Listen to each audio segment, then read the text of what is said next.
No Doubter Nation, we have a very special episode tonight to bring you. We are live right now with a former Major League Baseball player, a 7-year veteran of the sport. He played for the San Diego Padres, Oakland A's, and the Texas Rangers. Please welcome to the show, friends, Mr. Kyle Blanks. How are you doing, man? Doing well. Thank you guys for having me. Yeah, Absolutely. it is. It's so cool to have you on, Kyle. Just someone who's played at the highest level. It's just, it is awesome. So seriously, it means a lot to have you join the show, man. No, absolutely. And I've kind of started my own little journey of trying to help people understand the game from the perspective I've tried to help unfold. So it is nice to get to answer questions from what I believe is a pretty unique perspective, because I truly believe there's a huge difference between the organic game of baseball we all get to play and then the business you then wrap around it. And now we have any which way we can believe is the best way to do it, as opposed to how can we do it the actual best way. That we, as you'd never cheat yourself out of the best way you could ever do it. That's why growing up, you're taught sportsmanship, you're taught work hard, you're taught a lot of things that as soon as you're getting paid, that becomes a lot more flexible depending on how good you are in that moment. Or, if you can string a moment along for a number of years, it's a pretty comfy place to be. Yeah, your perspective is definitely unique. As we're speaking from people who are just extreme novices. Our perspective is extremely limited, and I've had a chance to listen to a few of your episodes on your pod, the Corner of the Clubhouse. Very good product you got there. So yeah, I'm just looking forward to unpacking all your experiences, man. No, I appreciate it, and that's what kind of why I've always been shooting for anybody I can to have that conversation with, because we're all going to see if we're watching a game, or if there's a game going on, we're all part of it in some capacity. And if we can kind of like paint the whole picture, I don't have your perspective, you don't have mine, but we both have to be able to respect that mine is mine and yours is yours. And that's the part of the, like, where the game is turned to. The way we value statistics has become so subjective to the moment, and that's what's, as someone who came up under the in the minor leagues, we were under more of the Moneyball build, and it's nice to be able to explain the difference of that to what I believe is just prevalent now. It's a philosophical perspective as opposed to mechanics and markers. So the value of Moneyball as a business is obviously very obvious. If you can find the guys that fill these columns, but when you're being taught, you're basically being taught to value just how to win a game, not how to play or how to generate the most valuable stats. You're basically being really you're working on how to engineer a very well-rounded team game, and that's far more akin to how you would organically teach anybody the game of baseball, as opposed to we're gonna play this style of game. Yeah, the whole Moneyball era was the attempt was to extract baseball down to a science. It was long gone were the days of overemphasis on batting average, where batting average was king. First there was the dead ball, then the live ball era, and then Moneyball is all about the emphasis of getting on base.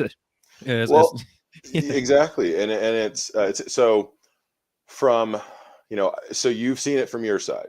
So from the inside, how we were taught that premise, at least as a player, let's say a statistic that was kept was first pitch swing average. So if I swing and miss at the first pitch, that's a zero average for first pitch. So let's say I do that 5 times in a single game, I'm hitting 0 for that. Now let's say I go 5 for 5. That stat still remains and is valued. So there's still holes in what you value, but as a hitter, I was never told don't swing at the first pitch, but if you swing at the first pitch, you understand there is a consequence to not taking a good swing. You know, and that's the thing. Like, once again, if money wasn't at stake, why would you care as long as I took a good swing? You know, that once again, that concept of, and once again, even in the moment, that's all the player cares about. That's all the coach cares about. Like, look, man, you got to get comfortable. And once you're in the game, you're just trying to play the game. But now it's far easier to see how, when you micromanage these statistical markers, because those markers are drawn up from what happened. You're not projecting anything with what happened, but it's easy to kind of put together that this guy is consistently doing this, so it's likely he's going to do it again, until you start to see that general breakdown. It just gets so, but that's the thing, it gets so picky and choosy with, as long as there's a game going on, now it's just about the bottom line. So don't even worry about how good or bad the game is. It really does, that part doesn't matter anymore. So it's different to have a conversation about the quality of the actual game being played, and more just dissecting, because different eras obviously value different aspects or different ways to try and win a game.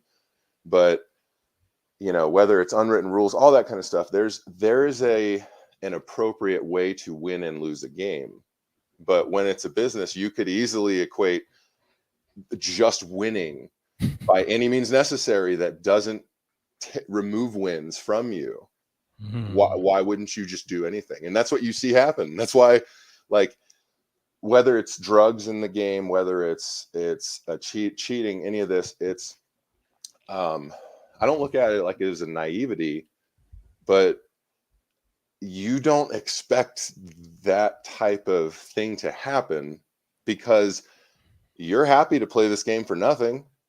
It's just a cherry on top now that I get paid to do this. It sucks that eventually it's just a job, but otherwise, like, I never ever thought about doing things outside of, like, kind of how I came up learning the game of baseball. So it's why now everything's being taught very mechanically, based on what is being, you know, what's valued the most right now at the major league level, which is so weird, because the way I would put it, like, as a kid, there's never a value to, and this is kind of like where those unwritten rules kind of come into baseball. When you are clearly going to win, it's kind of in it. It has an optic when it looks like it's rubbing it in, but sometimes it's just, there is clearly a talent difference. You know, as you're growing up as kids, there is a talent difference. Like, I've been beaten fucking up and down in the game, dude. Like, no hit numerous times, you guys may have seen, and as well as prior to that. So when I wasn't getting paid for it, it was happening. When I was getting paid for it, it was happening. That's where it's crazy to see how differently the game is developing now based on what's being taught. And I was taught really just to try and play the game as hard as you could, because there just wasn't this over availability of, it was Tom Amansky videos, man. Like, that's when I grew up as a kid. Like, literally, I had a catching video. So a really organic way of just trying to get good at baseball. And I had no concept of what this could be, where now it's like, you get on any platform of any kind, get on the internet, and you can carve your path from where you would start as a amateur all the way to where you could be a 10-year veteran. But reality is, if you're not part of that percentage, it's got nothing to do, like, it's got nothing to do with how good you think you are. That's why I just came up having no expectations, thankfully, because I had no exposure like what is just available today. And like I said, it's crazy, the influence of how the game's being taught now, because I didn't have have cable as a kid, so I might get the Saturday Fox game. So I'm trying to learn how to play the game as best I can. There's no there's no incentive beyond even college. I got to go to college for like basically just my books. All I had to pay for. That was what I was happy baseball gave me. So like my expectations may have not been the same as other people that want that in the end game, because I just kind of didn't want to get in trouble and constantly see how far I could get. And that's just kind of where I got spit out. Yeah, man, that's you've given just a lot of little kind of tidbits here of things I'm familiar of based on some of the conversations that you've had into your podcast to this point here. And I think these are all great things to keep unpacking here. And I think what really leads into here is just if you could give our audience here, give the show just kind of a brief rundown of like, what your life looked like with being first introduced to baseball, playing the game growing up, what your major league career then looked like, the decisions you ultimately made around leaving the sport and hanging up the cleats and moving into the CBD space. Just kind of giving a rundown of the legend of Kyle Blanks right here and right now. Okay, well, your words, but so I started playing baseball. I think I just turned 8, almost turning 9 is when I first started playing baseball. So far later than a lot of people I'm familiar with. Like a lot of guys I then played with, I'm from a very small town, and the group of guys I ended up started playing with grew up together, playing either against each other on different teams or eventually basically with each other for a very long time. So like my high school team was 12, our varsity team was 12 players every year. That wasn't, when I got to just professional or even college and talking to guys from different places, it's crazy to hear like all I did was pitch or, I grew up, my first fields were all dirt. Like we used to ride around on the drag when they're dragging the entire little field. And so I started playing minor A baseball in Little League. So actual pitching. And that was my first real introduction to the game. And like I said, I've had some unique experiences in competition. So I've never been a competitor who's based competing off winning or losing. Like I typically, this is the puzzle. This is how I'm told to do it. Typically growing up, I did it better than most others. Okay. It's just an athletic puzzle, I guess, at that point. So nobody picks where they start. So it was kind of you just do what you can with what you got until you learn how to really mold it into something. So that being said, we just, my baseball experience was just Little League. So first sport I ever played was soccer. First season I ever played, we didn't win a game. Second season, next season of soccer, we almost didn't lose. And then getting into baseball, I don't remember my first year. It was a fall league is what I started in. And then the next 2 spring seasons, we didn't lose. So it was kind of this interesting, like never really had and even then I was just happy to play. It was probably like, I know we're winning, but I'm kind of as far as concerned about it, the kid picking dandelions. I'm not really worried about the score or my stats. Like I still don't know how to keep score on a scorebook. Like I've never known how. I've never made it a point to learn. I don't. So then I think 11, 12, we started to transition from Little League into travel ball. So we played USSSA, which may or may not be around anymore. Is what we started in. So that initially we played in a league that was it was just 3 teams. We played doubleheader, just kind of a round robin every Sunday. And then we moved up. As soon as we moved up a level, like once again, I pitched the first game. I want to say we got run ruled in 2 or 3 innings. Like just got fucking crushed. First doubleheader moving up, just got crushed. And then slowly, it's interesting to kind of see too where the talent paces out. Where does everybody either stop? Where does everybody peak either athletically or mentally? Willingness to optimize what you have. Yeah. So, into like into that travel ball is what, let's say, transitioned me into 8th grade in high school, where I then started playing with, I went to Moriarty High School, Moriarty, New Mexico. And around this time, it was just, I actually was talking to a friend the other day who I played with at the time, and I actually went to college with him as well. And it was really crazy how around our state, it was, you know, if you took the best at that time from everywhere, it's all going to stand up against each other. I know that now because I eventually got thrown in the pool of everybody and got to see, like, okay, we're all humans, right? Like, this is 90 miles an hour is 90 miles an hour. You know, it's just at that point, it's more of a, are you deceptive or are you not? Like, once you start to really it gets into an advanced part of the game. Otherwise, I'd say college is even where like I didn't really learn approach, or even it wasn't a concept really, and probably even until college, because you're just your coaches, you're all raw enough. Like, if you're good, like any general decent player is raw enough that if they just listen, if you're coachable, which we had a team of very coachable kids, that because they were all grew up in the same community, it's crazy to see how everybody can be basically as like achieve their potential. So my junior year, we graduated nine seniors, and I want to say 7 or 8 of them went to whether or not they finished playing college baseball, they all initially went to play. So it was Okay.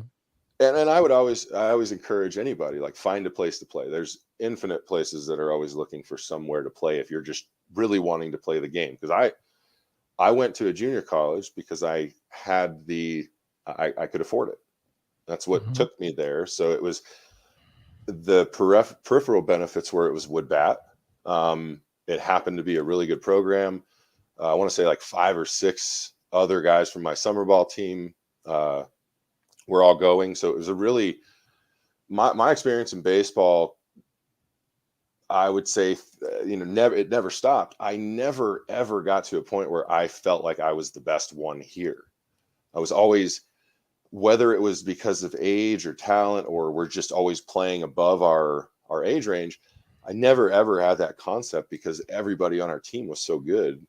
Or, once again, I learned the humbling side of what baseball can really teach you if you kind of take those anecdotes to heart and really apply them. That's where, looking back at some of those things, it's crazy to see how some guys' baseball acumen is built off of their experience growing up, and ours was really developmental, but very coachable. So you're not really having to teach all the nuances. Those are developing because there's just a ton of chemistry.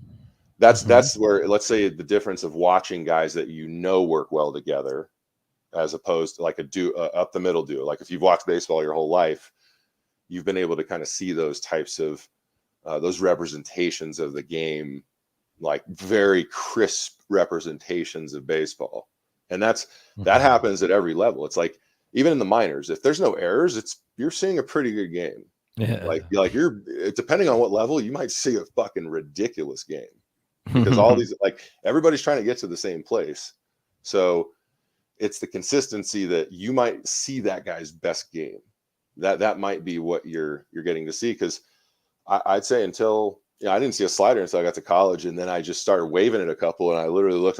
I asked the coach, like, "What the fuck is he throwing? Like, what is that?" Like, I've never seen a pitch that does that. And that can, as once again, as someone who's had quite a few 0 for 4s with 4, it's interesting to look at it now, because it's just, if I would teach anybody now, like I would not be a good coach, because I don't want to teach you from this is a game of failure as a hitter.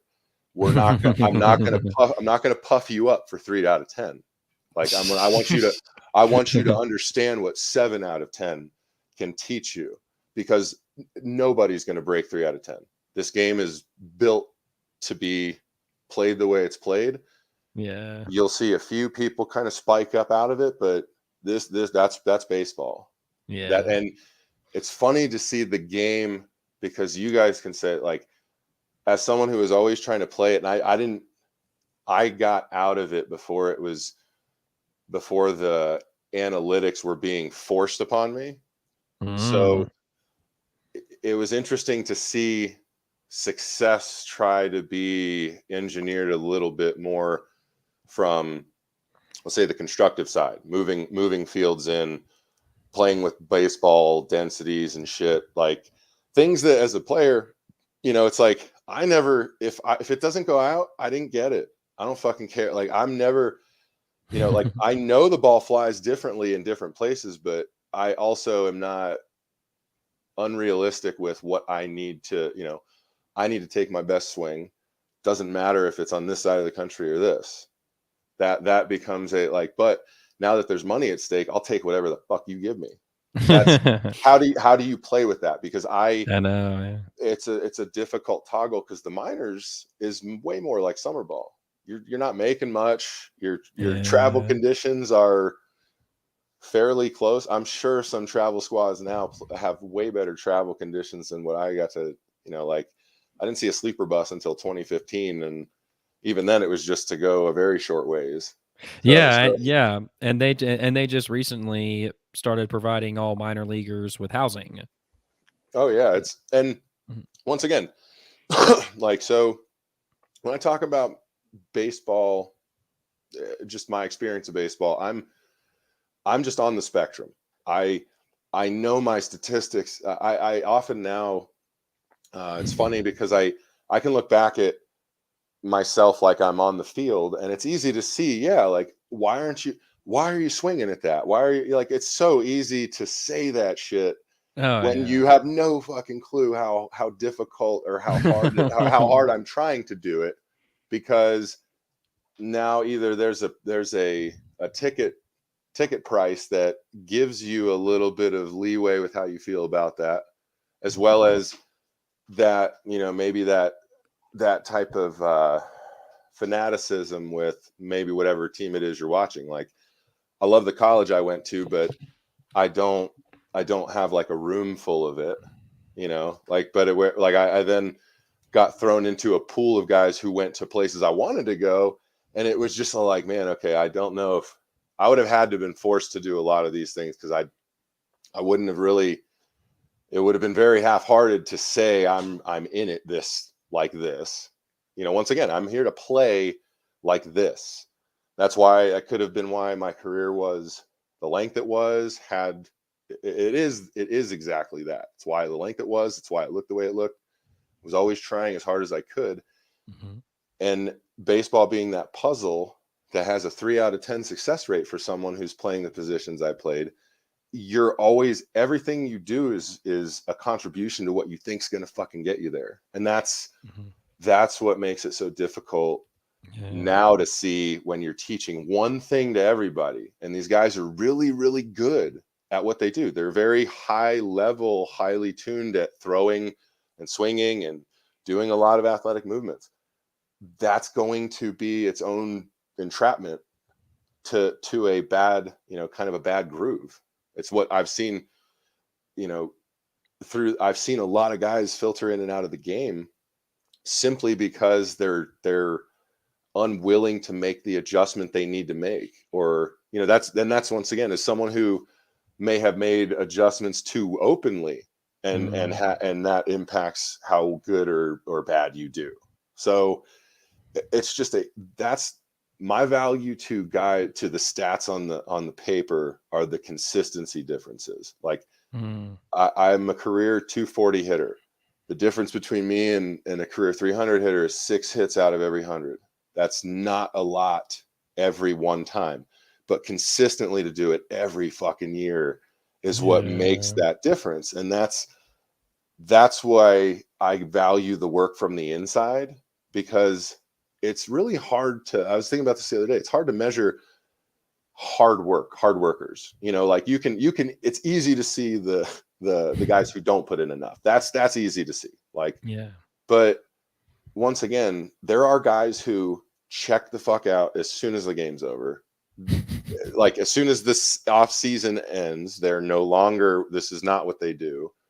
I myself I really liked the gym, so I never really got away from that. But I was never, I didn't have Baseball Network on all the time in my house, or I wasn't that in tune to it. I started to really, basically right as I started to get out of the game is where I started to be able to understand, this is how I need to go in there to have success today.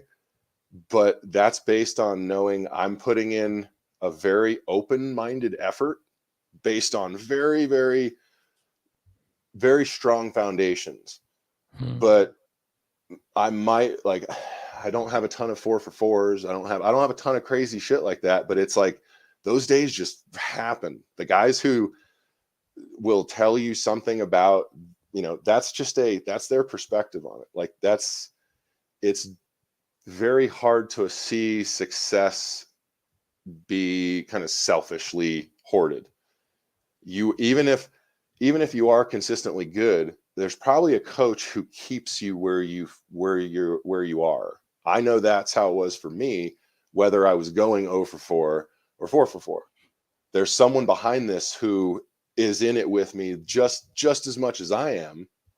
That's why we go to the cage every day, and that's why we think today this is the best thing we can do to be the best player today.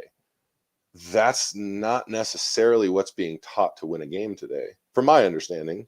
Like, we're gonna hit these markers today. We're gonna spin the ball like this. We're gonna hope it hits the speed. We're gonna do these types of things. Good. If you were to take all of that away, it's still going to happen, whether you're basing it, whether it's the bow of the ship, it's still part of that vessel. It's just not the most valuable way to kind of steer the ship, because those are just peripheral statistics. Like, it's weird to see the game give so much opportunity to, like, the wow stats, because those are just like those are the things that happen a lot more through consistency. Like, I started to understand, like, yeah, you have to try and hit home run. Like, you have to put the effort in to learn how to take that swing. But closer to the end of my career, my goal was to take the same swing every pitch. I'm trying to take the best swing I can take. Not like the best swing I can take will yield me every outcome from strikeout to home run. Yeah, and that's the home run's like the logical conclusion of just great fundamentals and really like nailing what's like you grew up with there. I think you have a great quote. I forget which episode it was, but I'm just like, it centers on me so much. Has been leading up to this. Is like, I think you said something along the lines of, baseball is not a game you try and win. It's more of like I think, correct me if I'm wrong. It's if baseball is not a game to be won, it's a ride you can influence. Just you are not going to do what you think you are. It's your success is going to come as a product of two things: how you think it's going to happen and the reality of how it happens. That's why when someone would ask me, how are you going to do this year? I'd say, I hope I do good. I want to hit a lot of home runs. Like, I've always wanted to hit a lot of home runs, like every kid wants to do. So it's like, with that said, but now it's like, now that my stats are valued, I mean, as a kid, it's like you see them in the paper. In college, they're more of a competitive thing amongst you and your teammates, but more so like, there's, other than average and stolen bases, other than the big things, even in college, it's like, why do you need all the other stuff? What's the value to it? It's interesting to have those statistics, because then it's like, you could easily project the success of guys who don't have good numbers, don't have good rates of spin or this or angles, or it's because they're trying to play the game as best they can. Your perspective of what the best game is different than truly how you would tell anyone. Like, it's weird to see RBIs have a different value. So I was speaking with a scout friend of mine, and I'm paraphrasing kind of what we talked about, but it was like, it was basically like, the way that it's believed now is like, RBIs are a product of just guys being on base. They just happen. Like, they're they're not looked at as like it's too much dependent on what other people are doing. Like, yeah, they don't, it doesn't look at it like it's like you're part of that cultivated outcome now. And that's where it's so funny I would take, when you look at what is on paper, it's easy to see when a guy hits, let's say, lower and average. When there's certain stats that are vacant, but other ones that are present, you can clearly see the team dynamic in what they were doing, because runs are valuable to everybody too. Like the stats are valuable for everybody. But when you're given like free reign to cultivate them in the best way, that's when the stats will tell you something different. And that's why, as someone who just looks across the timeline of stats from the time I played to before to the, like when you see a guy who walks more than he strikes out, it blows your mind all the time. It's an anomaly. So why is it that you wouldn't try and cultivate? That's what Moneyball was like. The goal was to be that guy who just fucking spits on everything and rakes. Like it was like, so let's say a Jack Cust. That was an interesting player to look at as a figure of just great swings. And it's like he gets out through strikeouts, yes. But when you look at how much he walks, how much what his cultivation or cultivation of stats are through hitting the ball, at that point, all you can beat up is your speed, your base running, but you're doing you put those stats on the heels of some guy who can fucking run. Oh my God. You'd love that. You wouldn't trade that for anything. That's why those guys stick around too. So it's such a subjective conversation, or it's weird to see how some guys get opportunities based on certain attributes, like as opposed to, because in the minors, you typically come up trying to be good at everything, like not just trying to, like, one thing I can say I try, as a teammate told me, like, you can't stack triples. So when there's a point of like trying to push it or standing up at second. And then I did take that to heart one year, where it's like, okay, so some of these things I started to play with, like I could have went to third, but so for me personally, it was, the right thing to do and the wrong thing to do. Like I definitely could have made it, and it's not rubbing it in. It's not, like pimping homers is not the same thing as like taking an extra base when you're up and it's a fucking triple because you were running. That's an entirely different thing. So it's just a weird, like I said, it's weird to see what's valued, especially because I just don't talk to many people about this depth of the game who are very into the game, like from a fan standpoint, or just involved in whatever depth, because we've all played it. Like we've all played the game. That's why, why is it that we have certain favorite things we like to see, and we don't like to take our feelings out of the situation to like evaluate what is the actual value of what I like to see. Like I love defense, but if you're a good enough hitter, it doesn't matter. It doesn't matter how bad you are, and you don't have to work at it, because I'm here to hit. Now there's a position difference on the field that allows 15 more guys the opportunity to not have to do that. But that's in the minors, that's like a coveted day off position. Like, fuck, man, I need DH day. I'm tired of like doing it. Like, and I wasn't the guy who, for the first couple of years, I wasn't the guy who played every single day until I started playing into that role. But that became the, like, I'm just honest. Like I would show up a lot of times, just be like, fuck, I don't want to play today. I'm fucking tired. Like, it's a grind, dude. And that's part of I just don't think anyone is that honest. Like, there were a lot of times I did not want to play something as a kid. You burn yourself out on as a kid. Like, I'm tired of baseball. I'm done. And then a week later, it's like, all right, more baseball. Yeah. This is you don't have a choice. So whether you come to the field enthusiastic as shit because you're raking, or this is the worst fucking place I could go because I'm not doing good at all. Yeah, over 30 or something like that. I can't. I'd have to look it up. Maybe I've been there. I've been in some bad places. I've I've accumulated quite a few strikeouts, and they came fast. So it's like I had quite a few, in 2 games, 0 for 8 with, or 0 for 9 with 8. Like it's and like I'm fighting at that point to pop the ball up. I'm hoping to get out differently. I don't feel good. I'm not putting good swings on anything. I just don't want to get out this way. And as a kid, like, let's say at any level, if you're typically a better talent, you don't really get out that way. So like in high school, you might strike out 3 times a year, 4 times a year, and granted it's only 30 games, 25, whatever, wherever you play. But most guys who are really, really good, depending on where they play, you may not. I didn't experience a real resistance or degree of failure in baseball until 2010. And I started playing in the 90s as a kid. So like, look at someone who had like maybe a 20-year career of success.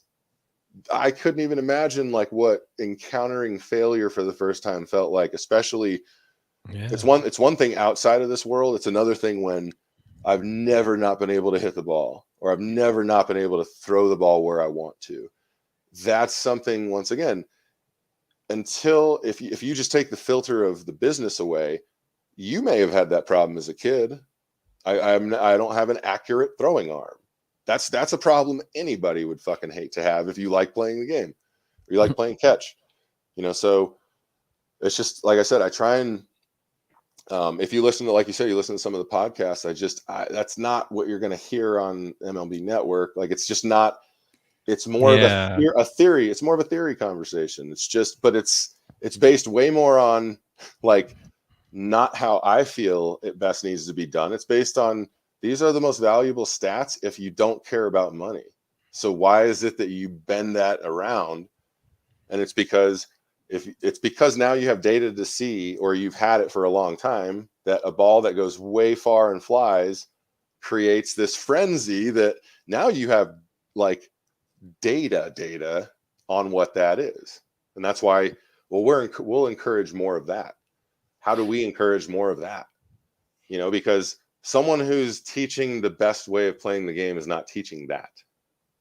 Yeah, it seems like from the outside looking in, it seems like there's a culture of kind of secrecy within baseball. Take the sign stealing, for instance.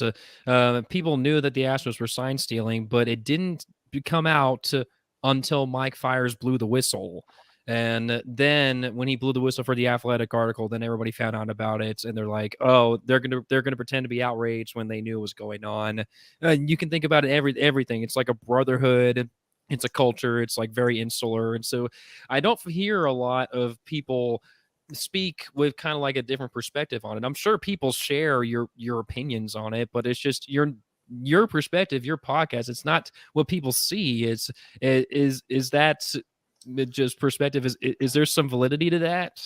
I'm like, kind of like I said, I'm not, I would say personally, I'm not a good coach unless you're good at taking objective criticism. It's got nothing to do with me. I'm trying to help you avoid falling into like the woe is me mentality.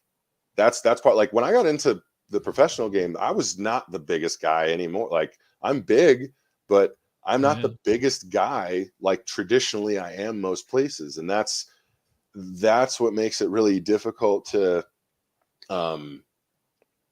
like, but we're all playing the same game. So it's like constantly, when I look back, I look at my career, like, you never understand how good you are, because you always have this insecurity against how it looks. Like, there are a lot of conversation I've had with scouts, coaches, just friends that's just what they do. It's crazy to hear how players are evaluated or valued, or like, this is the system we put them into. Especially when it's not about safety. It's truly about production. It's about, and depending on what the system is from the top, that's what you're looking for. That's what you're encouraging. That's what you're hoping for. So it is just a, and also, I don't know, like, So I'm trying to think of it as a. I'm sorry. I'm trying to think as a kid. It's like I never remember trying to like pick signs. When I got to college, it was something like, hey, if we have something on them, we're going to tell you. And Yeah. so it's very analog. If I can see something Naked eye. on the field, yes, that's how this is working. So once again, let's say drugs included. I still don't know. The best place I know to where to get steroids is at an airport in Mexico. That's the last place. That's where I've seen. That's where I've seen it. I never understood, like, once again, we all make choices based on what we think is going to make us the best. Like, knowing if I played from this era, even now, guys are getting popped. So the likelihood is not everybody's getting caught. So I was always competing against somebody who believes they're taking this edge, but you're not going to talk about those things to someone like me who clearly doesn't value that path of the game. That's what I'm starting to learn. And that's funny you said that, because very recently it's just like, I'm a square in that respect. And I started and to be seen once again, that guy might be taking a dozen beers off the plane after crushing a dozen, and I'm looked at differently because I smoke weed. So that's once again, that's the culture also, is it's not outside. People are people. So don't take the prejudice of just people out of, it's just shittier. Like, it's more closed. So, and it's like, once again, I was also talking to a guy I played with, and he expressed, he's like, it's a very alpha environment. I don't compete like that. I've never ever looked at the world like that. You're going to attract, what is it? Attract more bees with vinegar, or honey than vinegar. So however that saying goes, that's just how I've perceived the world my whole life. So it's weird to get into an environment like that, where sometimes how you look gives you a little bit of a buffer to being treated the worst, but everybody gets fucking picked on. Everybody gets shit talked to them, whether it's in the clubhouse or on the field. And that's because fans are part of the game now, where, that's a big component to, as a kid, if you're a bad fan, nobody wants you here. Yeah. So why does that change? What makes that change? I've never understood what really influences that, because I'm someone who sits at any sporting event and kind of doesn't do anything. I just watch.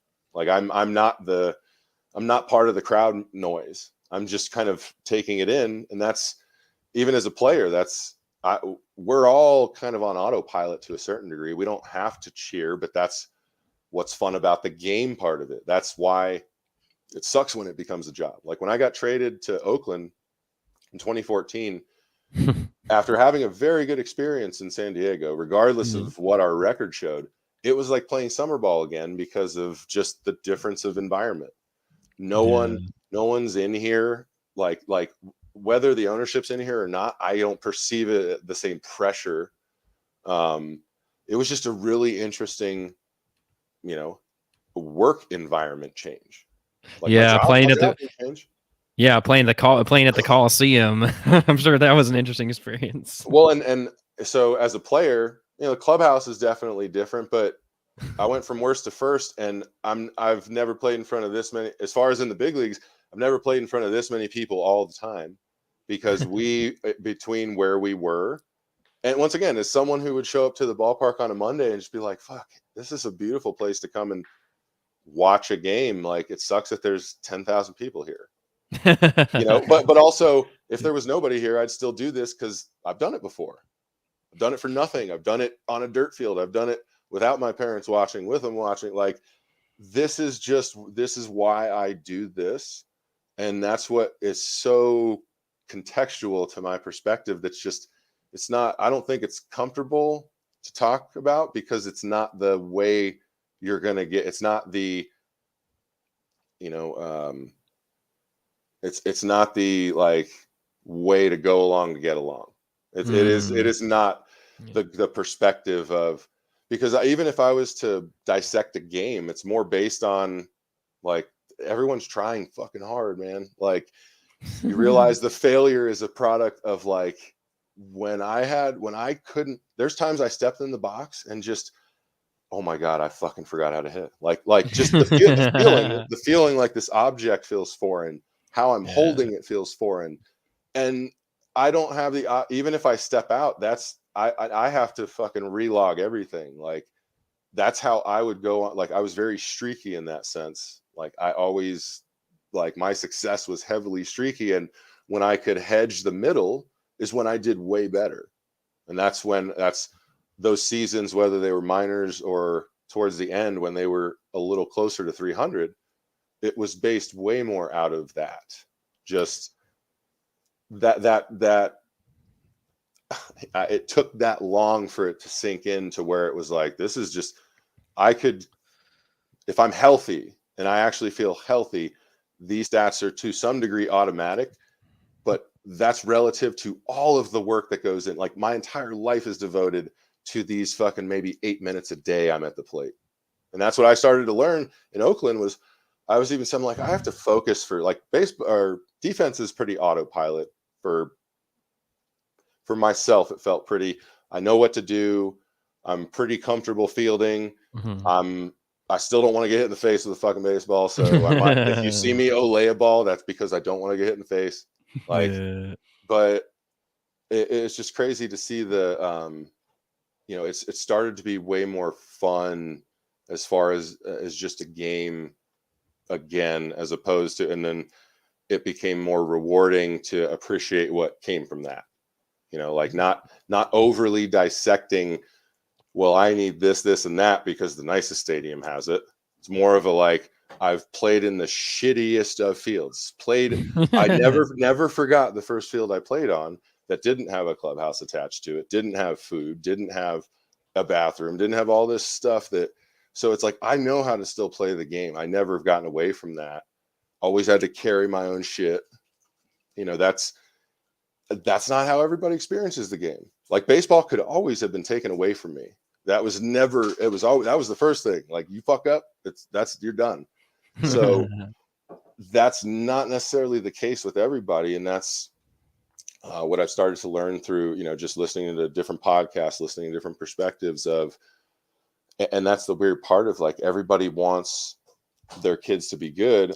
I needed to be a good kid. And however you do in baseball is how you do. You know, like that's more so how I could say in a very broad way, those are my parameters. Don't be a shit, you know, be respectful, try more cultivated in that way than, you know, we're going to go to lessons. We're going to do this. Like I fell ass backwards through baseball. Like I went to a tournament in Albuquerque that happened to be really big at the time, like a 50-team tournament. So there's people here to watch other people. No one knows any of us are here. You know, like this is early 2000s. There's not the same degree of, go watch the scouting videos from that time. It's pretty like, you're not seeing the same saturation of scouting and ability. Like same thing now. I don't understand all the self-promotion, but some of that is a way to scout yourself out to a degree. I guess you're showing someone how you play if they aren't here to watch you. But that's why I went through it without any of that. So I kind of look at it as like, put the energy in somewhere else. That's if you're going to get there, you're going to get there. But you know, once again, I valued getting to college. Baseball got me to college. Like it wasn't like a gimme kind of thing for me and that's just my experience. Same thing with a lot of guys. Some guys, non-drafted free agents. I did have a signing bonus. That was another component I did tried to explain to somebody. So signed for $140,000. Okay. As a draft and follow. So drafted in 2004, played a year of college, and signed before the 2005 draft. That's how that system worked at the time. That no longer, I think 2007 was the last year for that. And now we can tax that money and say I got probably about 90. I know I gave money to my family. I did that. So until I got to the big leagues, if you count what I made during the year and what that breakdown is of what I signed for, it's like 20, maybe 25 grand a year, maybe probably closer to 20, because most years you're making about $5,000 or $6,000 in the minor. So it's like but you're when your expenses are covered or you're in a hotel, your what you have in your pocket has a different feeling to it, has a different weight to it when those things are taken care of. That's the summer ball feeling. Like I got $50 and it's all mine because I'm sharing a bed, sharing a fucking hotel room with fucking 3 other dudes, and we're at a tournament. That's way more how that feeling is, and way more of a why. Like the era I came up in, you were taught like, don't sit on your wallet if you sign for a lot of money, help out your teammates, like the same way it would be in any ecosystem or community. But that's also like, that's something I would tell people from the inside or from the outside. Like that's the environment I was in that was encouraged. That's why I had some guys around me that really helped me understand that. Guy I played with named Drew Macias. I roomed with him the year I was called up. I played with him in 2008 and 2009. Had, kind of came up with him between spring and just being around each other, and really learned he was ahead of me enough, had enough in his pocket at the time to always be willing to help me if I didn't, or, oh, I'll get it, man, don't worry about it. And it's when you grow up and that's what you cultivate in that environment, on top of coming from more of a, you have to earn everything, because that's more of his experience as well. Even coming from California, there's so many guys, sometimes you just fall into the mix because there's so many bodies, and persistence is a very valuable tool for anybody. So that's kind of like I said, it's nice to share those things with people. That's what's also shaping the game you're seeing or yelling at or enjoying or hating or whatever it is you're getting out of it. All of that is part of it. We're all experiencing the sun's going up and down for all of us today. And that's part of it. Like, this is the only part of it we're all sharing. So it's nice to get to kind of try and, provide a little more perspective and context for people, when it's like, there's some days that I've had some really good days at the plate and did not care a thing to come here today. Same thing, and had the worst days on the same note. So it's like that's a horrible day where I don't want to be here and I do bad. It's like even, and that's why I say, like, looking back, it's easy to see because you care so much about the game, you never want to fail. So it still comes back to, like, I don't want to do bad. Even let's say perfect example, extra innings. Every extra inning game I played, let's say after the 10th inning, somebody hit a home run. Somebody on a team of baseball players hit a fucking home run and stop this thing, because we have to do this again tomorrow. I would love to win, but we all fucked that up. Everybody fucked that up. We're in free baseball time. So however this ends is how it ends. Like, that doesn't mean my effort's changing. Doesn't mean my goals are changing, but I want this to stop because it's not easy to do, even if it's fun to watch. Like 13 innings, 20. I don't know that I ever played a super long one, but it's like, it's just, I mean, I've already been there for fucking 8 hours. And now we're playing. It's like, that's what sometimes you're at Globe Life Park in the middle of August when it's like 120 degrees out there in that bowl. August 35th is the worst day of the year to play 15 innings of baseball. So yes, it feels the worst when that's how long, that's kind of a running joke. A buddy of mine I played with very early on, just, he would readdress his uniform in a way to, like, this is a manager in mid-June if we're winning or if we're losing or if we're, so it's funny to kind of address those things in time of, like, dude, the dog days of like August 40th are awful when it just drags. That is how it feels, because it's weird how, like, 0 for 12 is 3 days. It's not very long time wise. But this is my life. This is everything. It's everything everybody talks to me about. Like, nobody helps me get out of this, whether I'm really good or really bad today. And that's, as someone who now, like I said, works really hard at helping other people. Like, I tell people, I try and help other humans feel as healthy and happy as they can. That's a very reasonable expectation, because feeling as good as you ever have is totally unreasonable.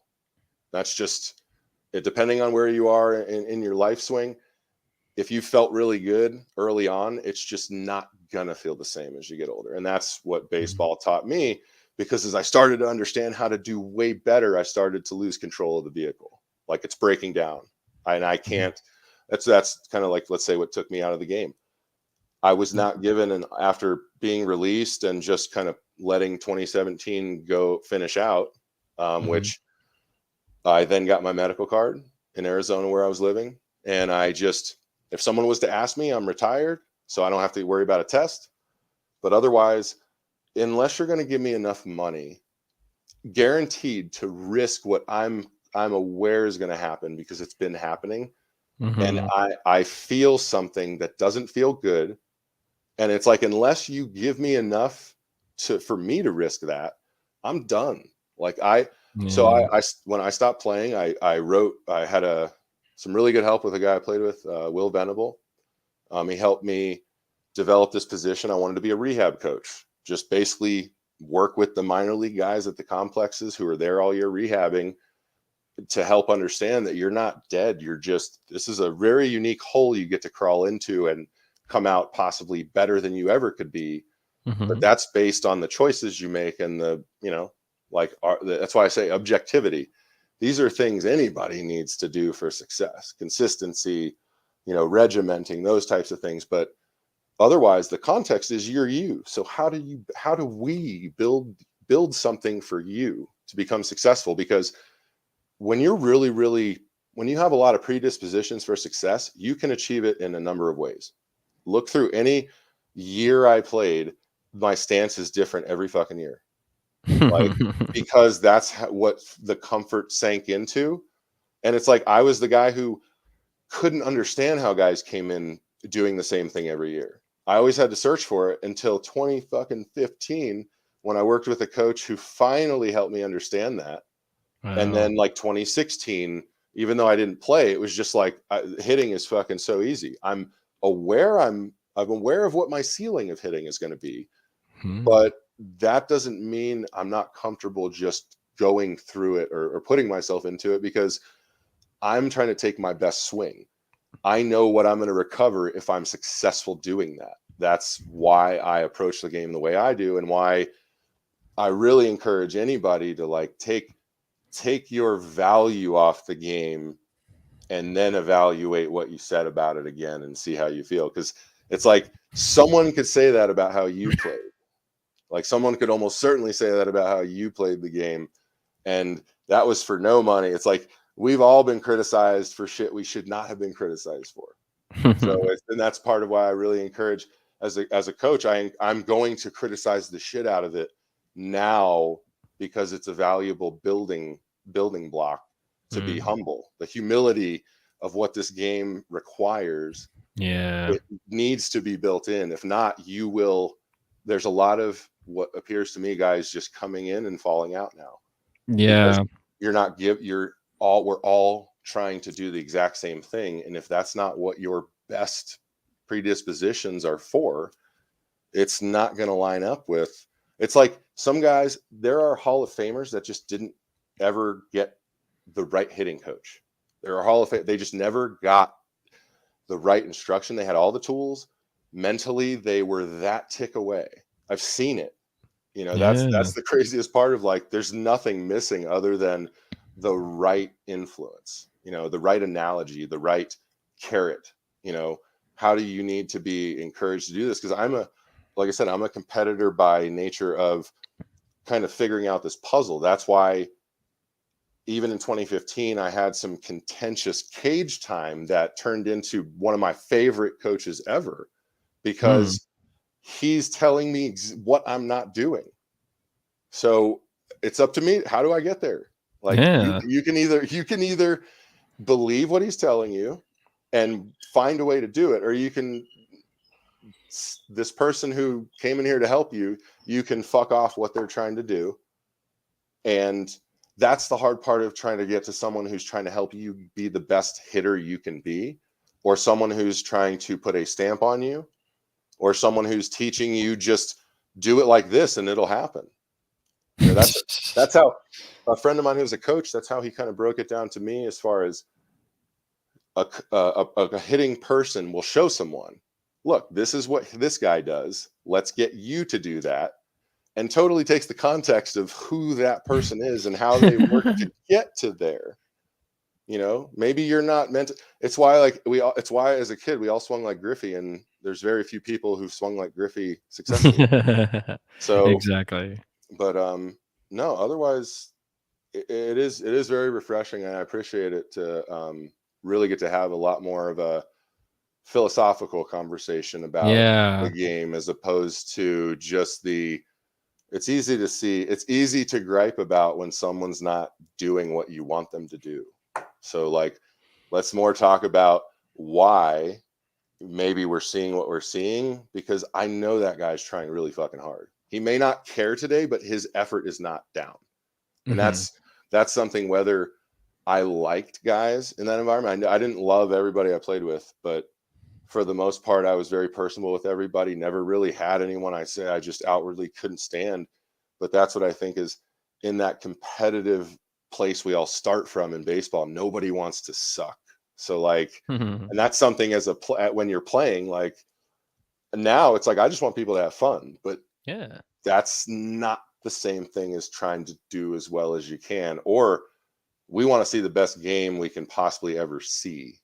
You know, that's where, and I'd love to talk further maybe in the future, but that's where the drug conversation takes us, is if you want to see the craziest game you can see, educate guys on everything and why it's good or bad not to do it. Because once again, as someone who went through it, and some guys are getting popped, some aren't, which shows you that people are trying or succeeding or whatever, and I'm still here. So that's like picking a certain batting stance and thinking like, this is the way.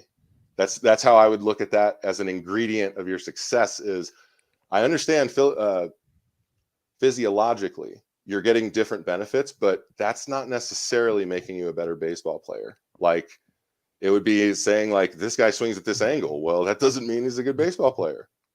Or this has this spin rate, or this. Well, does he throw it over the plate? Do people hit it when it's over the plate?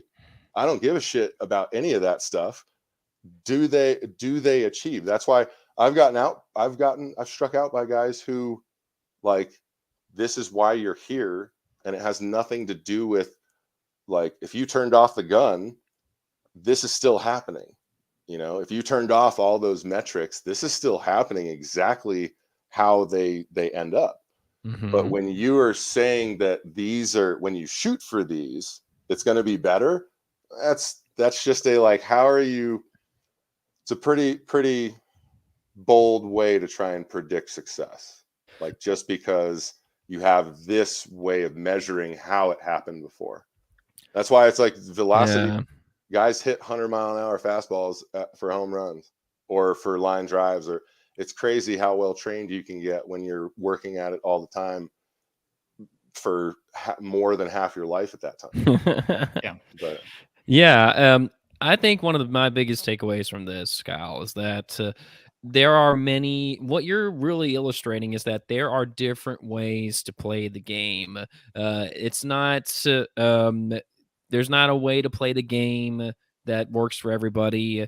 People are differently, whether they're physiological, analytical, and it just seems like, much like with anybody, you know, even kids in school, not everybody learns the same. And so individual attention, meeting someone's needs, playing to their strengths, whether they're you view it as a puzzle, or you're someone like Pete Rose, where you go out and you just go balls to the walls, 100%. It doesn't matter. Run to first base on walks.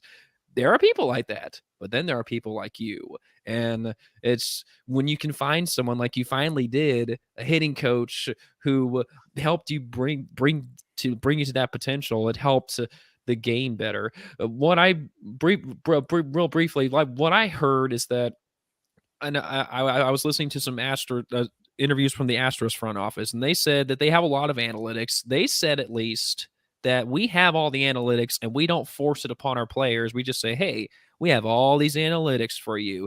If you're interested, we can show you.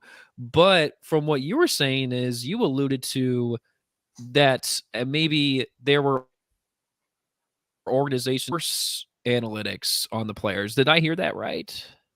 Say that you broke up real quick. Say that last few.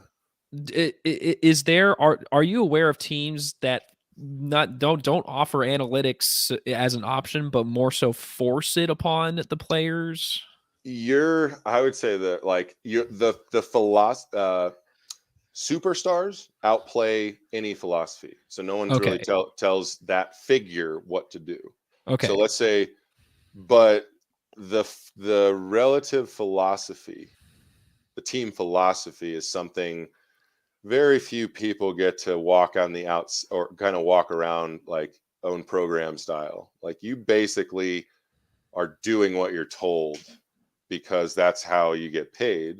So unless you just play out of your shoes, you play to the philosophy. So like, or as I came up, my stats are cultivated off of, this is how we're taught to play. This is the work I put in. These are the people that helped me. This is all of that together. And that's why I had amazing. The karma of the coaches I had are fucking crazy. You know, that's people who just knew me well enough to get me there. But that's where I look at that success. I like, it's very objective. Like I sometimes would come in towards the end. I would come in, and some days between hitting in the cage and hitting BP, I might take 30 swings today and go 3 for 3, go 0 for 4. You know, but I felt comfortable. Like this is all I needed to get ready to go out and do that, because it's all I do and it's all I've done. For the most part, the only thing I'm having to make an adjustment on is, it's why so to that point, like when I got called up, you have all this stuff that is here to use. And if you're not using it, what are you doing? So like for me, I learned that I just want to see on paper what the fuck's happening. Like, you know, the best scouting report I ever got in my hand at the end was on paper. These are the pitches they throw. These are the speed ranges. This is the type of control they have. And these are all of the pitch markers from their last 100 pitches or 200, 3 starts, whatever the fuck it is. And that was just a like, oh shit. Okay. So this is tendency. This is intent. This is everything all together. This is how this guy does. This is enough of a sample of who this guy is. The only thing that's left is, have we ever faced each other and everybody throws big guys inside to try and tie him up? So I'm always competing with, this is what they are trying to do. If he's smarter than that, because I'm aware of that too. Okay. I'm trying to pull the ball all the time. But as I got older, it's your best swing is the ball's going to go wherever the fuck it goes. But I don't want to get beat inside personally. And it's not at that point, it's not a competition thing. It's, I like hitting that's the pitch I like to look for. Yeah. So I think that's where you get into that actual very fun cat and mouse side of it, as I'm like, if we have a history of playing against each other, this scouting report is very valuable because this is what he's been doing, but he's not going to do this. This doesn't matter because he knows how this has gone down before. I know who I'm good against. I know who I'm bad against. I never kept a journal because I play and I remember. So it's like, for the most part in a season, I know who's done what, you know? So that I would say is a big kind of how I got to approach that side of it. Like, ideally, if I'm worried about me, that's when I had my best success. When I'm worried about what I need to do, I'm what needs to happen happens. My best swing can come out, and I may strike out or I may get a hit. But otherwise, if I can be comfortable there, my consistency will be more on plane with what I've always been trying to accomplish. Yeah, it just proves that baseball is such a mental sport, and it is hard. You can go to a basketball game, you can bring someone in, try to see if they can nail a half-court shot and win 10 grand or whatever. You can pull someone in a hockey game, pull some random person, see if you can try to, hit the puck into the little hole, and they sometimes do it and they win free college or whatever. You can't grab some random person from the stands and say, try to hit a 95-mile-per-hour fastball. It's not happening. If they have no predispositions to it, I totally Yeah. agree with you. Like, Yeah, there's people who can throw 100 because they've thrown in college, and they just, all you need to do is cultivate that. It's a skill, but can you put it over 17 inches, both sides, up and down, in and out, with other shit that's moving, not going straight?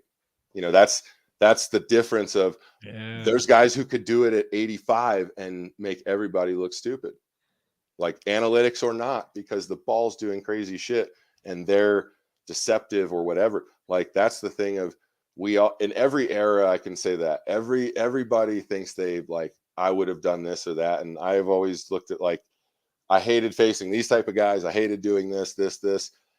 I was always more surprised at my success because it was more of a, like, okay, they're human too, as opposed to being afraid of, like, fuck, they throw 97. God, like, fuck, this is shitty today. Like, 97 is not as easy to hit as 87.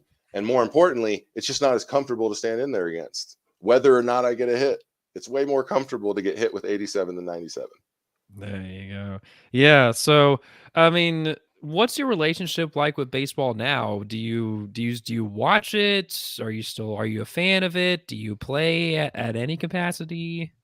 No, no, I keep up with it because I help guys with what I do now. Okay. Really trying to help encourage just awareness of, feel as good as you can every day. I would encourage anybody to do that, whether you play Yeah. baseball or don't. Yeah. There you go. That's where, I kind of break in with everybody. We're all human first. Yes. If we share nothing else, we're all human. So that's where I try and start the conversation with guys, because I'm a mental oasis for you if you want to go there, but it's just not a comfortable place to be if you aren't bringing your humility with you. Because There you go. I know how good or bad I did in the game, and I don't care, because it doesn't determine my value. There And you go. that's because baseball was something that could always be taken away from me as a kid. So it's, be as good as you can be. And these are kind of the things that follow. I just happen to be a baseball player. Like, now I literally don't do anything like that. And the conversation, yeah, and the conversation is really interesting because I'm in cannabis, CBD. I've been in it. I consumed it as a player. It's its own very complex conversation, because Yeah. everyone has their own perspective on it. Everyone has their own point of view on it. And then now, as we're getting more into the future, there is going to be objective, like, anything I would say is an anecdote. And as soon as it's confirmed that this is how oh yeah, it does help you feel this way or that way or whatever. Well, now it's something that, what mental gymnastic gym are we going to throw this into for you to be right now? Because before, there was nothing to support anything I was saying. Now it's confirmed. There It's you go. interesting to have that conversation. As going through, I've taken a ton of drugs solely because I thought it was going to help me be better. Whether that was, mostly anti-inflammatories, opiates with surgeries, but never, like, once again, as something that's I'm working on to try and, between writing and podcasting, trying to help people understand with drugs. It's like, you're so heavily exposed to what they may or may not give you. That's the problem with the pitfall of how they impact you. Or if you can't get to a point where you just, okay, I'm done with this, and now I never, so like, where I came up in the game, I had the choice where I probably could have pursued getting Adderall and through a TUE, which I later was informed I would never have given for cannabis, even if I lived in a state that had medical, even if it's just, but I never wanted to go through that because I never perceived not having enough energy for the game. So I was just, okay, what would that be for? And I saw guys not being able to, like, dial in whatever it was, whether it's pre-workout that you're allowed to take, or an amphetamine you're allowed to take, or Advil, whatever the fuck. that helps you get where you need to be. That's a big part of why that conversation needs to be so just so well unpacked, because I've taken a lot of things, but I've never really, like, it's more from a neutral standpoint, because either a doctor was telling me it was okay, or I did enough personal research and asking around to figure it out. But I never, I still, I don't know where to get pills off grid. Mine all came from doctors. That would have been how I would have gone about it, but I didn't experience that issue personally. That's just the context of we're all people with fucking people problems. And once again, the pressure, that's why I try and talk about this, because a lot more people than just the one who passed away have done so from the same problem. This one just happened to play baseball. You're talking about Tyler Skaggs? Yeah. Yeah. So in that example, that's a prevalent problem across people. So the likelihood is there's more people with that problem in the game. Yeah. If we're just going by numbers. So it's, why is that not being exposed? And that's part of what I'm trying to help really unpack of, these are my theories, because you have my P, what's there. Why is it that because they're under this little umbrella of drugs of abuse, you kind of don't have to enforce them? If I'm really good, why would you ever enforce a rule that's going to lose you money? Exactly. Think of the steroid era. So now, well, even then, it's still, once again, educate guys on it, because if it's all about money, there were guys also not on steroids that played in that era and had success and were fine. And otherwise, that's the unique nature of the game, is a pretty big equalizer. It's not about the biggest, strongest guy being the best. It's not that type of competition. So, like, as someone, I may not think as many guys doped as did, but it's, once again, I'm not the person who's willing to really do it. So I'm not in the circle of who's talking about it. You're never going to talk to me about it, because that's a huge risk. I'm not the guy. I'm not going to tell on you, but also, if you don't have to tell me or it's not going to come up, why would that ever be something you would? Same thing with weed. I'm open to talk about weed openly as a player, because I know we don't get in trouble for it up here. And I'm not a shithead outside of talking about weed. So, like, it's, for me, it was never a problem to just take advantage of those little benefits, because if you overhear me talking, that's just me and my friend talking. Like, leave me, like, get out of here. But if I was taking a pill, you might, if you overheard that same situation and heard me rattle a bottle and take a couple pills, is it better that they're from a doctor? Like, does that make the same, what I'm trying to accomplish, better because it's through something you're okay with? Even though now, after having taken a bunch of that shit, or having seen people suffer far worse outcomes than myself from that consumption, like, why is it people hold that bias they do? Because we're just trying to be the best we can. This is a, like, repair effort at this point. Like, I never took pills I took one painkiller playing, and it was because I was in that much fucking pain, and it was just enough that I was hoping, as someone who'd taken them at that point, I was hoping it wouldn't feel like, okay, I hope this doesn't feel like the worst of, like, how this could hit me, because I'm still playing a game, but I need some degree of relief. And what I typically have to use does not work. So that's just it's nobody wants to talk about it that deeply. And I want to, because prior to playing for money, you'd never let anybody take any of this shit, right? You don't let kids, most people don't want any kids to take any of this stuff, because it's just fucking baseball, right? Yeah. And that's, as soon as that threshold changes, now it's, the line's blurred from, as when I had my Tommy John, the woman who was helping rehab me at the time told me she's had parents ask about, like, suggest surgery. Won't this make them better? That's, so as someone who overheard that as a product of just having the surgery, it's like, holy shit. Like, what, like, I fell ass backwards into this world, and there's people thinking there's some way to get an edge on a way in. Like, this surgery will make them better because people throw harder after it. That's what, no, people go through a lot of rehab, and when the surgery successfully takes, they come out of it differently, because they put in an entirely different volume of work than they ever would have if they were healthy, because you're healthy. Yeah. You're making different decisions, There you go, man. This has been awesome, Kyle. As your perspective's unique, it's refreshing, it's enlightening for us.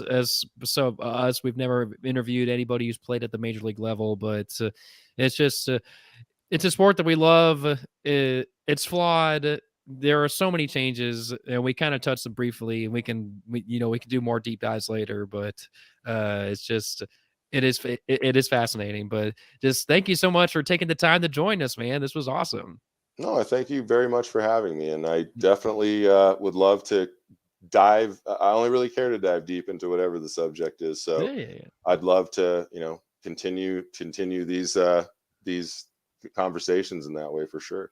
For sure, man. Yeah. Well, we're gonna open the floor to you. Go ahead and plug yourself for our audience. Tell them what you got going on, whatever you want to tell them. Well, if you happen to be in New Mexico, you can come to Verve Health Shop. It's in Edgewood, New Mexico.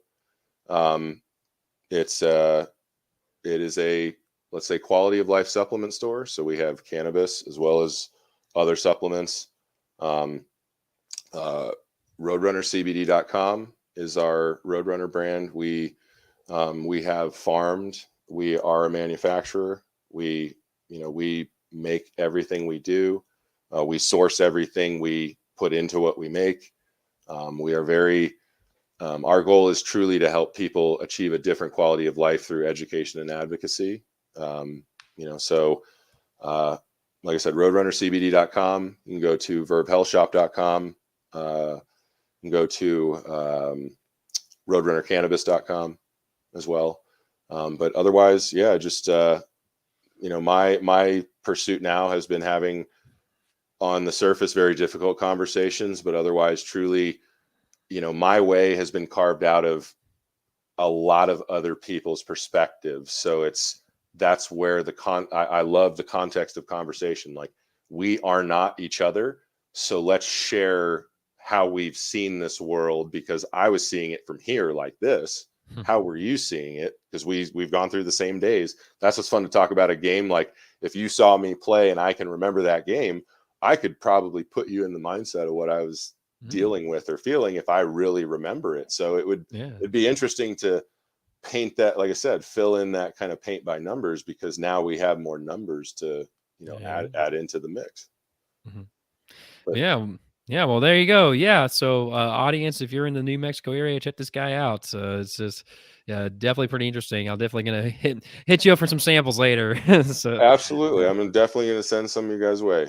For sure, man. Well, audience, thank y'all for so much for joining us. Getting to hang out with cool guys like Kyle. Please subscribe to wherever you're listening to No Doubter. We're available on all major podcast platforms. Leave us a 5-star review if you enjoyed the show. Like us on Facebook. Follow us on Twitter and Instagram. Subscribe to our brand new YouTube channel so you can watch this. You can watch this interview, any of the episodes we do. Just look up No Doubter Podcast. It's all on YouTube. If you've been listening to us to a while, please consider joining our Patreon today. $2, $5, $10, whatever you want to throw our way. It really helps us out. It helps recoup the costs. And also check out our merch store. You can get mugs, t-shirts, hoodies, baseball shirts, phone cases, anything that you can want. All in the links are in the description below. Travis, let's land this plane. Sounds great, Barrett. This has been a fun one today. We really appreciate Kyle's time. It feels funny saying this in light of our conversation here, but baseball is a very human game. The life has its very human elements that we deal with on a daily basis here. No matter what we're going about in our personal lives, our family lives, professional lives, whatever it is. But with that in mind, just always give it your best shot. Embrace the human element of it. Swing for the fences, and hey, you might just bat 400 along the way. Hey, all right. Take care.